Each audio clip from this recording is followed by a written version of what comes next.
ఈ ఫోటోలో కనిపిస్తున్న వ్యక్తి మేడిపల్లి విజయరాజు. ఆంధ్రప్రదేశ్ దేవాదాయ శాఖలో డిప్యూటీ కమిషనర్. ప్రస్తుతం కాకినాడ డీసీగా పనిచేస్తున్నాడు. విజయరాజు తల్లిదండ్రులు క్రైస్తవులు. తండ్రి పేరు మేడేపల్లి ఫ్రాన్సిస్, తల్లి పేరు లిల్లీ గ్రేస్. అయినప్పటికీ దొంగ సర్టిఫికెట్స్తో దేవాదాయ శాఖలో ఉద్యోగం సంపాదించాడు. 1990 నవంబర్లో జూనియర్ అసిస్టెంట్గా చేరాడు. వివిధ హోదాల్లో పనిచేస్తూ ఈరోజు డీసీ హోదాలో ఉన్నాడు. అతని చరిత్ర మొత్తం అవినీతిమయం.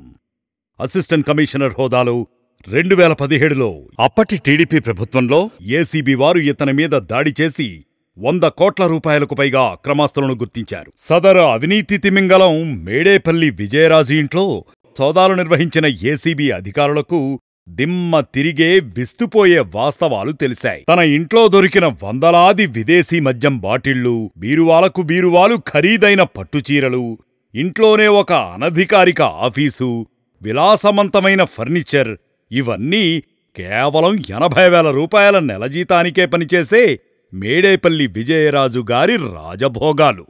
2 కుమారుల పేర్ల మీద భారీగా అక్రమాస్తులు కూడగట్టుకున్నాడు. అవినీతి ఆస్తుల కేసులో జైలు జీవితం గడిపి వచ్చాడు. జైలు నుంచి బయటపడ్డాక మంత్రి వెల్లంపల్లి శ్రీనివాస్ల ఆశీస్సులతో పదోన్నతిని పొంది కాకినాడ డిప్యూటీ కమిషనర్గా హోదా సంపాదించాడు. నిబంధనల ప్రకారం ఏసీబీ కేసులు మరియు జైలు జీవితం గడిపిన వారు ఫోకల్ పోస్టింగ్స్ చేయరాదు. కాని ఈ నిబంధనలకు విరుద్ధంగా మంత్రి కొట్టు సత్యనారాయణ ప్రోద్బలంతో కాకినాడ డీసీ పట్టం కట్టారు. డీసీగా చేరిన మొట్టమొదటి రోజు నుండే భారీ మొత్తంలో అవినీతికి పాల్పడ్డం ప్రారంభించాడు. నేను ఎస్సీ సామాజిక వర్గానికి చెందినవాడినని, నన్ను ఎవరూ ఏమీ చేయలేరని బహిరంగంగానే చెప్పేవాడు. కాకినాడ డీసీ పరిధిలో గల 6B దేవాలయాల నుంచి నెలకి 30,000 రూపాయలు లంచంగా తీసుకునేవాడు. ఏ ఉద్యోగి చిన్న పని కోసం అతని దగ్గరకు వెళ్ళినా ముందు 10,000 రూపాయలు నా టేబుల్ మీద పెట్టు అనేవాడు. అర్చకులకు 43/10 రిజిస్టర్లో పేరు నమోదు చేసుకొనుటకు ఒక్కొక్క అర్చకుని దగ్గర 20,000 రూపాయల నుంచి 30,000 రూపాయలు బహిరంగంగానే వసూలు చేసేవాడు. ఇదే కాకుండా 2 నెలలకోసారి ఒక్కో డివిజన్లో మీటింగ్లు పెట్టి ఈవోల నుంచి 50,000 రూపాయలు ముక్కుపిండి మరీ వసూలు చేసేవాడు.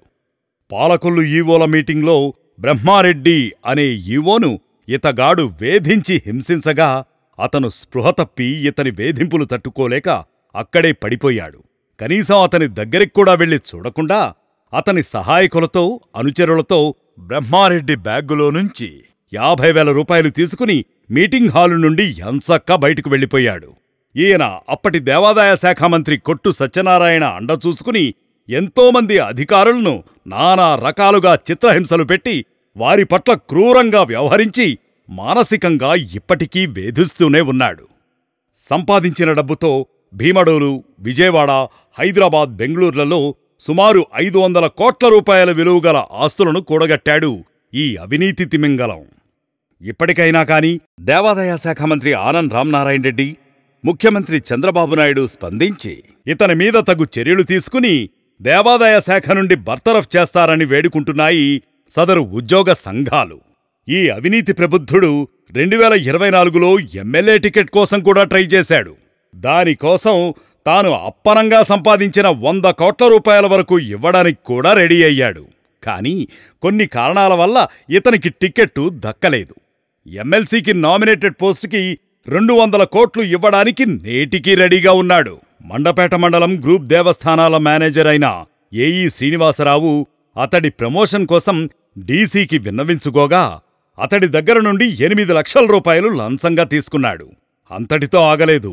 కొసరుగా ఇంకో 5 లక్షలు అడిగితే ఇక నేను ఇవ్వలేను మహాప్రభో అంటూ కమిషనర్ గారికి తెలియజేస్తాను అన్నందుకు సదరు శ్రీనివాసరావును వేధించి క్రమశిక్షణ చర్యలంటూ ఆత్మహత్యాయత్నం చేసుకునేంతవరకు తీసుకెళ్లాడు.